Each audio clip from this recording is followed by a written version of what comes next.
Hi, I'm Arun Pallikkattil, and this is my presentation on the significance of stress. This presentation is going to focus on 5 main questions about stress. The first one is, what is stress? My definition of stress is the body's natural response to a troubling situation. It is also known as the fight or flight response. Chronic stress is a type of stress that lingers in your body after someone has been put in a stressful situation for a long time. Acute stress is a short-term stress that people think of most often when they hear the word stress. Next question. Why is stress so bad anyways? Well, first off, chronic stress can cause many problems like depression and anxiety. It can also drive people to do bad things like drugs. Chronic stress can even cause many severe health problems like heart disease. If you noticed, all these problems are caused by chronic stress, and it's not a coincidence. Acute stress is basically harmless and gives you a scare for that moment. Chronic stress, however, is formed by the buildup of acute stress, and that's when the problems start. So, does stress have benefits as well?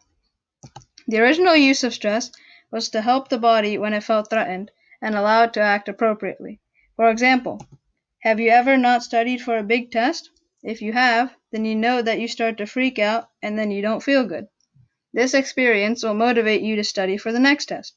If you didn't experience stress, you wouldn't have cared what happened on any of your tests. Also, this is an example of acute stress.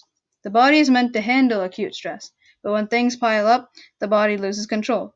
On to the next question. How does stress start? Keep in mind when I show this slide, this is a simplified version of how stress starts, and that the actual process is very complex. First, the hypothalamus triggers the adrenal gland to produce cortisol and send it into the bloodstream. Next, the body recognizes the cortisol and basically prepares for the stress. Some examples of these preparations include your heart pounding faster, muscles tightening, blood pressure rising, breath going faster, and your senses becoming sharper. Now you've heard all about stress, but you're probably wondering, how can you reduce stress? First, you can reduce stress by listening to classical music.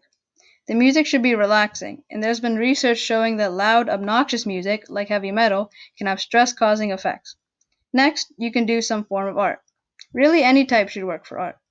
Other things you can do are chew gum, yes, it does help, exercise, be sure not to work your body out too much, or laugh. I hope you all enjoyed my presentation and learned a thing or two about stress. Have a good evening.